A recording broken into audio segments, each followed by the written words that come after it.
Buen día, docente y compañero. El día de hoy yo les voy a estar hablando de diferentes patologías que afectan al sistema óseo.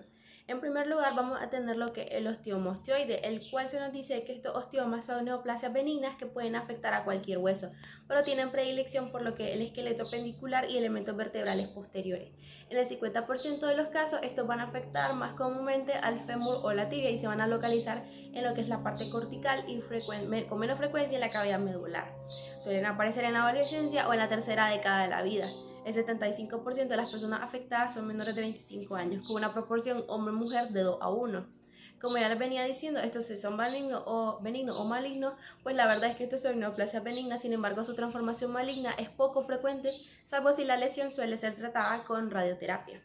En las características morfológicas se nos dice que se originan más a menudo por debajo del periósteo o dentro de la zona cortical de la zona proximal del fémur y de la tibia o bien en elementos posteriores de la columna y por definición van a medir menos de 2 centímetros de diámetro. También se dice que hay masas redondas u ovoides de un tejido pardo de aspecto arenoso y hemorrágico, además de que en el borde del tumor se observa un borde de hueso esclerótico y es mucho más evidente en este osteoma osteoide que a diferencia del osteoblastoma, que es algo que veremos más adelante. Además de que microscópicamente está formado por trabéculas entrelazadas de hueso reticular y con presencia de osteoblastos en los alrededores. Además de que el estroma entremezclado está formado por un tejido conjuntivo vascular laxo que contiene un número variable de lo que son células gigantes. En segundo lugar tenemos el osteoblastoma, el cual es un tumor benigno de hueso que produce tejido osteoide y hueso inmaduro. Y a diferencia de otros tumores similares como el osteoma osteoide, el osteoblastoma tiene un tamaño mayor y no presenta la intensa respuesta dolorosa al ácido acetilsalicílico. Además de que sus huesos más afectados están los huesos largos y la columna vertebral, al igual que en el osteoma osteoide. Y bueno, dentro de los huesos largos, las localizaciones más frecuentes también van a ser el fémur y la tibia, y con menor frecuencia también en la columna vertebral. Sin embargo, va a afectar a los arcos posteriores, pedículos y láminas, y no tanto al cuerpo de la vértebra en sí, aunque también puede llegar a afectar a huesos planos. Este tumor va a ocurrir comúnmente en adolescentes y adultos jóvenes con una edad promedio de presentación entre los 10 y 25 años. Con mayor frecuencia va a afectar a los hombres con una proporción aproximadamente de 2 a 1, al igual que en el osteoma. Morfológicamente, en la macroscopía se nos dice que el osteoblastoma suele ser una lesión blanda de color rojo, marrón o bien gris blanquecino.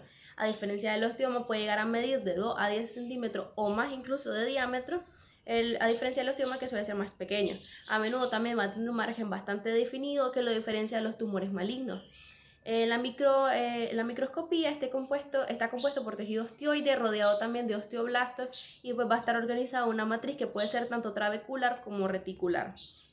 Además de que también va a estar rodeado de células gigantes multinucleadas y a diferencia de los tumores malignos, pues este osteoblastoma va a carecer de lo que es pleomorfismo celular o de figuras mitóticas atípicas, características también de tumores agresivos. En tercer lugar tenemos el osteosarcoma, el cual es un tumor mesenquimatoso maligno en el que las células cancerosas producen matriz ósea. El 75% afecta a personas menores de 20 años y el segundo pico más reducido afecta a los ancianos que con frecuencia padecen trastornos que predisponen al osteosarcoma, como la enfermedad de Paget, infarto óseo o bien la radioterapia previa. Su origen se dice que suelen originarse en la región metafisiaria de los huesos largos de las extremidades, como les venía diciendo, y casi un 50% de los mismos asientan alrededor de la rodilla. También en la patogenia se nos menciona que alrededor del 70% de los osteosarcomas presentan anomalías en el número y estructura de los cromosomas, aunque no son específicas de este tumor. También van a haber mutaciones genéticas claves como el gen RB, el cual las mutaciones en este gen son frecuentes en el osteosarcoma y aumentan significativamente el riesgo de desarrollo del tumor en al menos 1000 casos. El gen P53 regula también la reparación del ADN y el metabolismo celular y es bastante común encontrar mutaciones de este gen en este tipo de tumores. También hay factores hereditarios como las mutaciones germinales del RB, como les venía diciendo, y mutaciones germinales en el P53, las cuales van a estar asociadas al síndrome de Li-Fraumeni, que predispone a este tipo de cáncer inclusive. También hay otras alteraciones genéticas como anomalía en el gen INCA4A, el cual codifica P16 y P14 coadyuvante de la función P53. También hay áreas de alta proliferación ósea como las metáfisis, que son más propensas a acumular mutaciones debido a la intensa actividad mitótica de los osteoblastos, también facilitando la transformación maligna. Morfológicamente, Existen varios subtipos, pero el más frecuente asienta en la metáfisis, como ya lo venía mencionando, y en la microscopía los osteosarcomas son tumores voluminosos, granulares, blancos, grisáceos y a menudo contienen zonas de hemorragia y degeneración quística. A menudo destruyen las corticales óseas circundantes y generan masa en partes blandas. Se extienden por el canal medular infiltrando y sustituyendo la médula ósea, rodeando las trabéculas óseas preexistentes. Rara vez van a atravesar la lámina epifisiaria e invaden las articulaciones.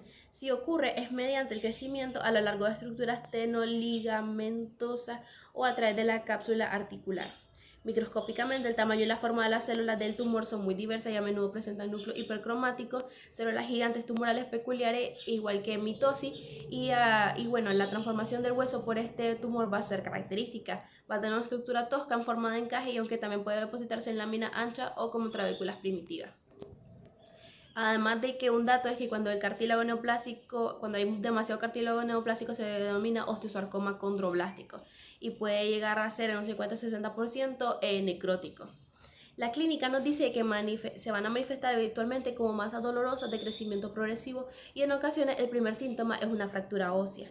Las radiografías van a mostrar un signo bastante común que va a presentar la masa mixta lítica y blástica y bastante destructiva. El signo radiológico que vamos a encontrar es el triángulo de Codman, que es característica de esta enfermedad, pero tampoco no va a ser una característica diagnóstica del tumor. También el 90% de los pacientes fallecidos por este tumor tienen metástasis en pulmones, huesos, cerebro y otros órganos. En cuarto lugar tenemos los tumores formadores de cartílago, el cual va a ser pues el osteocondroma. Suelen diagnosticarse al final de la adolescencia y al principio de la etapa adulta, mientras que los osteocondromas múltiples son aparentes en la infancia. Afectan 3 veces más a los hombres que a las mujeres y la morfología también nos va a decir de que los osteocondromas son sésiles o con forma de seta y su tamaño va a oscilar entre 1 a 20 centímetros. La cubierta está formada por cartílago hialino benigno de grosor variable y en la periferia presenta pericondrio. En la microscopía, el cartílago de la cubierta del osteocondroma tiene un aspecto que se asemeja al cartílago de la lámina de crecimiento, pero de manera desorganizada. La osificación se produce en la porción profunda del cartílago donde el hueso neoformado se fusiona con el hueso cortical del tallo, continuando con lo que es el hueso correspondiente. En quinto lugar tenemos el condrosarcoma, el cual es un tumor maligno de origen cartilaginoso que afecta principalmente a adultos. Suelen aparecer entre los 30 y 60 años y son más comunes en adultos de mediana y avanzada edad. Y se van a localizar normalmente en el fémur, la pelvis, la escápula, entre otros huesos. Para la morfología, la macroscopía se nos dice que suele presentar una masa tumoral que puede ser lobulada o de aspecto translúcido y de color blanquecino azulado. A menudo contiene áreas calcificadas y puede invadir tejidos circundantes. El crecimiento del tumor tiende a ser lento, pero su invasión local es agresiva. La microscopía también nos dice que va a presentar proliferación de condrocitos atípicos dentro de una matriz cartilaginosa con células tumorales que muestran núcleos hipercromáticos y pleomórficos. Pueden haber mitosis atípicas, aunque en menor cantidad en comparación con otros sarcomas. Y también en oncotrosarcomas de alto grado se observan necrosis, mayor celularidad y atipia significativa. Por último vamos a tener lo que es el sarcoma de Ewing, el cual se nos dice su patogenia de que hay una anomalía cromosómica habitual, la cual es una translocación que causa la función del gen EWS en el cromosoma 22q12 con un miembro de la familia o bien factor de transcripción ETS. Las parejas de fusión más habituales son los genes FL1 y ERG en los cromosomas 11q24 y 21q22 disponibles. También se dice también de que no se desconoce de forma concreta la forma en la que este va a contribuir a la oncogenia, sin embargo también se han propuesto efectos en la diferenciación, proliferación y supervivencia. Estas translocaciones resultan ser importantes desde un punto de vista diagnóstico, ya que aproximadamente el 95% de los tumores tienen lo que es el T1122, Q24, Q12 o bien T2122, Q22, Q12. La morfología nos dice que el sarcoma de Ewing se origina en la cavidad medular e invade la cortical y el periósteo para producir una masa tumoral blanda, parda o bien blanca, con frecuencia con hemorragia y necrosis. Está formada por sábanas de células redondas, pequeñas y uniformes que son algo más grandes que lo que son los linfocitos y típicamente las figuras mitóticas son escasas y hay poco estroma interpuesto. Las células tienen un citoplasma también escaso, rico en glucógeno y van a haber presencia de rosetas de Homer-Wright, que son células tumorales que van a rodear en círculo un espacio fibrilar central, las cuales son indicativas de diferenciación neural. Clínicamente, el sarcoma de Ewing se manifiesta como una masa dolorosa que aumenta de tamaño en la diáfisis de huesos tubulares largos, especialmente el fémur y en los huesos planos de la pelvis. Algunos pacientes tienen signos y síntomas sistémicos subjetivos de la infección y en los estudios radiológicos se observa un tumor lítico destructivo con bordes infiltrantes que se tienen hasta los tejidos blandos circundantes, lo cual explica el dolor generalizado. También hay una reacción perióstica característica con depósito de hueso en patrón con capas de cebolla.